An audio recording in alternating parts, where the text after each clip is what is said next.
Welcome to Top 10 Archive. We all know that throughout history there have been what we would call social sacrifices made in order to obtain more knowledge about humans' work, not only physically, but also mentally. Sometimes science requires questionable things to be done in order to get results. But what's considered too far? In this installment, we'll look at experiments that may cross that boundary in our top 10 crazy experiments done on children. Number 10. The Broken Toy Experiment.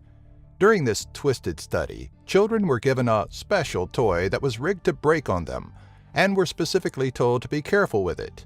When the toy would break, the examiner who gave them the toy would observe the child's reaction. Researchers did this so they could explore the guilt children would fear.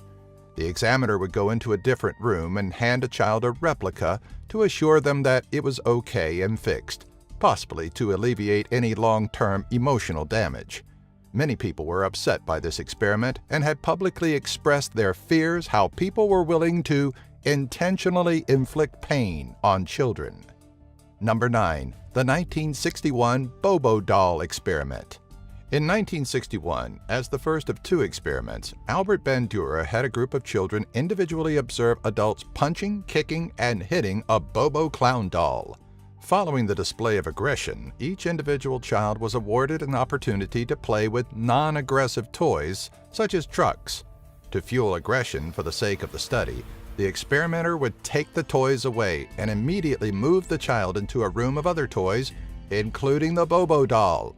As they witnessed the adults do, the children were observed punching, kicking, and hitting the clown. Researchers sought to prove that children learn through observing their surroundings. In a later experiment, following criticism, Bandura replaced the Bobo doll with a live clown. Number 8. Robbers Cave Experiment. In 1954, an experiment called Robbers Cave was carried out, where two groups of 11-year-old boys were pitted against each other out in the woods.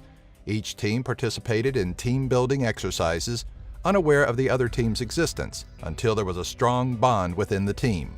The two teams were then pitted against each other in a series of tournaments for valuable prizes, and interactions ended up getting aggressive. To quell the aggression, the two groups were given teamwork-driven tasks that require inter-group cooperation. What started as an aggressive relationship eventually quelled through the positive interactions between groups. Number 7. The Monster Study. In 1939, Wendell Johnson of the University of Iowa conducted a stuttering experiment on 22 orphans. The children were separated into two groups. The first group, made up of children with stuttering speech, received positive speech therapy and was properly praised for their accomplishments. In the second group, who were able to speak without stuttering, the children were taught poorly and were belittled for their mistakes. These children, though they started with none, developed speech problems that they had for the rest of their lives. At the time, the results of this study were never published due to the news of human experiments done by Nazis. Due to his use of orphans, Johnson's peers were quick to dub his experiment the Monster Study. Number 6. Visual Cliff. In 1960, two psychologists built something called the Visual Cliff to test depth perception differences between infants born preterm and those born full term. It was an illusion on glass that made it seem like there was a cliff. The two tested 36 infants by having their mothers try to coax them into crawling off the cliff. Even though there was no real danger, only 3 of the children wound up crawling to their doom. Most of the children retreated when they got too close to the cliff. Along with depth perception, researchers may have gotten their first taste of infant survival instinct. Number 5. The First Transgender. David Reimer was an identical twin born in 1965. At 8 months old, his parents took him for a routine circumcision. But things went awry when the doctor accidentally destroyed his can I even say it? David's parents went to psychologist John Money, who recommended that they perform the first ever gender reassignment and reconstruction surgery. The parents went ahead with the operation, but David, or Brenda as they later named him, did not follow in his role as a female. He refused to wear dresses and would not play with female toys. By the age of 9 or so, David started to act like a typical 9-year-old boy. David lived a rather normal life, but a series of tragic events in his late 30s, including a divorce, unemployment, and the death of his twin brother, led to his suicide in 2004. Number 4. The Third Wave. In April of 1967, a Californian teacher named Ron Jones became Cubberley High School's very own Adolf Hitler. To explain just how Nazi sympathizers could have accepted the actions of the regime, Jones implemented a mock Nazi movement. He introduced a strict discipline into his lessons, and the students went along with it. Within a week, the kids designed a uniform, insignia, salutes, and banners for the regime, and even made the almost all-white schools segregate the restrooms. At the end of the week, the students were in a rally when the hoax was revealed to them. Afterwards, some recall it being a very emotional experience for them. Number 3. Little Albert Experiment. In 1920, a case study was brought to attention after being published in the Journal of Experimental Psychology. Little Albert was a 9-month-old infant conditioned to fear a white lab rat. When Albert was originally exposed to the rat, he showed no fear, but rather curiosity.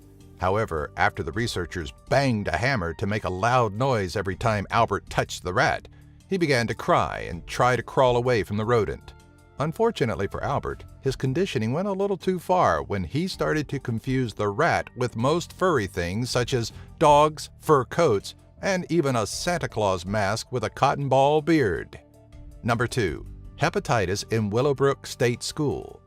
At some point between the late 1950s and 1970s, medical researcher Saul Krugman exposed the mentally challenged residents housed at the Willowbrook State School in New York with the hepatitis virus for observation.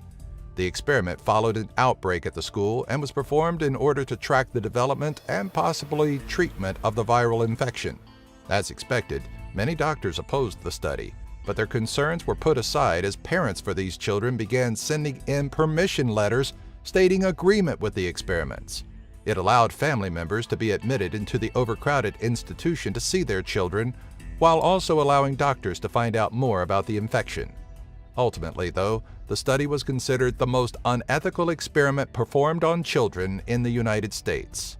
Number 1. Dr. Bender. In the 1960s, Dr. Loretta Bender, a neuropsychologist at Bellevue Hospital, began what she thought was a revolutionary treatment for children with autistic schizophrenia, electroshock therapy. It was believed that she had performed her experiment on over 100 children between the ages of 3 and 12, with some reports believing the number to be twice that amount. Several of Bender's patients later showed very violent or aggressive behaviors, with at least one case leading to multiple homicides. Luckily, Dr. Bender's experiments were shut down and didn't catch on as some new-aged treatment fad. Did any of these experiments downright shock you? Do you know of any other bizarre experiments done on children? Do you have an idea for a future Top 10 video? Let us know in the comments section below. Be sure to follow us on Twitter, Facebook, and our website, top10archive.net, by following the links in the description section. If you like this video, be sure to give it a thumbs up and share it with all of your friends.